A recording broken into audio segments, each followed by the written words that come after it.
My, you're finally here, my dear.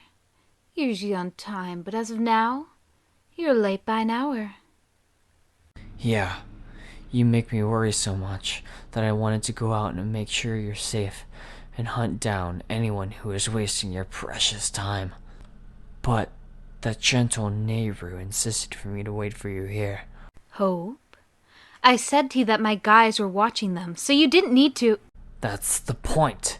You had a bunch of nobodies looking after my precious. What if they started liking them? What if they tried to do something with them? I know you're somewhat trustworthy, but your guys are as filthy as the others.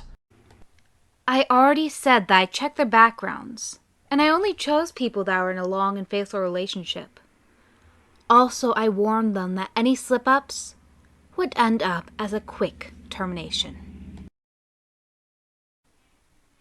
How'd we get into your house?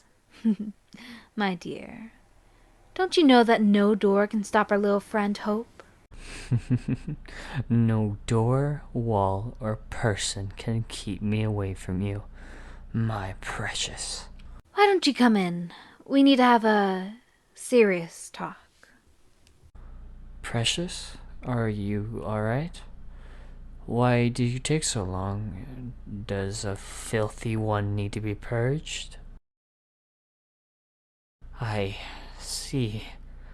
Your boss asked you to fill some extra hours. That filthy, filthy pig.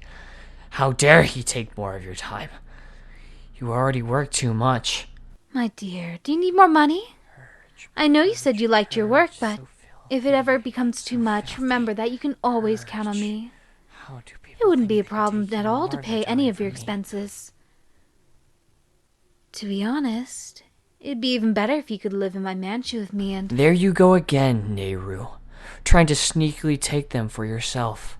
You think I don't know what you're trying to do? My precious, she tries to use this kind of noble facade and tries to lure you with riches. But what she'll really do is lock you up like a bird in a golden cage. Shut up, you brute! Yes, I would do anything in my power to protect you, my dear, but I would never disrespect or restrain them. I can give them whatever my dear desires, give life to their every wish. You can't provide anything but... I can provide them with freedom and true love. My precious, with me you can go anywhere. Also, I will always be watching and protecting you, not like some pathetic excuse of a partner that delegates everything. Maybe someday Nehru could even ask her minions to cuddle with you in her place. Hope? I swear on the honor of my family, if you interrupt me and say such atrocious words again, you will leave this place without tongue and throat. No. You'll be lucky if you even escape with your life. Okay. Sometimes I forget how you are behind that gentle mask of yours. Let's get to the point. My dear, the situation cannot continue the way it is. We are talking about this stupid love triangle. Me and Hope had agreed we had given you more than enough time for you to choose between us. It has been 8 months since we fought for your hand. Yeah, I was going to kick Nehru's butt, but you said you didn't want to see us fighting. You said that if we gave you more time, you would choose me. What they really said was, if we agreed to not fight, then they would go on dates with us and choose who they liked more. That is what I said. Dear, we didn't fight physically ever since, and we already went on so many dates. Precious, haven't you enjoyed our dates? I know I couldn't buy you all the fancy stuff, but what I gave to you was done with all my heart. Like the sweets I made you? You really do have a sweet tooth. I remember. You even said they tasted better than the ones Nehru's chefs made you. After all, mines were made with love. Dear, don't you remember how I bought you those clothes you wanted and took you to those marvelous places and shows? I remember that opera house which caught on fire in the middle of the show. I had to enter and rescue both of you from the flames. Yes, for the first time I was actually happy that you followed us during the dates. Still, I don't understand why you didn't let me die there so you could be with them. They would be sad. What? That is your reasoning? Yes. Also, you have done so much for my precious. When they needed a kidney transplant, I was ready to donate mine, but I was not compatible. My mind was clouded by despair, as I thought that I would lose someone I loved again, but you used your connections to find a donor. For that, I was grateful. There is not any need for your thanks. I was just helping the one I loved. Precious, 3 of us have passed by too much together, but enough is enough. I agree with the hothead. Please, just choose one of us. What? Why are you saying you can't? Haven't we made you happy? What about the special moments we shared? Please, just choose one of us. I promise I won't do anything if you choose Nehru. Me neither. I wouldn't do anything if you give your affection to Hope. What I really want is for you to be happy. It seems like no matter what I give you, you keep asking for more. I had never asked for anything but your affection. Still, you never returned my feelings.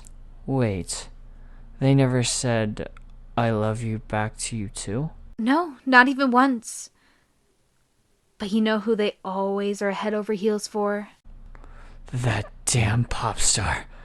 Didn't you bring them to one of their shows? Correct. I even paid some extra so they could meet their beloved idol alone. Tch, what a waste. I had to wait for them outside in the downpour. Yeah, I remember that none of you guys had an umbrella, so I had to come out of my hiding spot and use mine to protect you from the rain. I really don't understand why you sometimes do things like that for me. I already said that because my precious... I think you're lying. A lot of this doesn't make sense. Hope, I know that you don't care about rules, so why haven't you broken your peace agreement yet? Because I promised my Not only that, but you actually risked your life to save me. If you failed, your precious would have been even sadder. Yet, you took the risk. Why? You are not my rival. What are you talking about? You are like me. I don't know who or what hurt you, but I feel that pain. That need for someone. Someone to fill that endless void and put your pieces back together. You may be the only one who understands this need, this hunger, this loneliness. Destiny really must despise me. For you are the only person who could see what I hide. My void. Like me, you search for someone to be my safe harbor. I do look for someone. Someone who could bring colors back to my life. Someone. My precious, we asked for you to choose one of us. Instead, you chose no one. As I said, enough is enough. So, this is your farewell. I really hope you can find someone you care about that loves you in that way you want. But this person is none of us. Don't be sad. We are going to be fine. To be truthful, I think I just found the one that shines the color I missed. And I, someone who I can tender my wounds. Farewell, dear.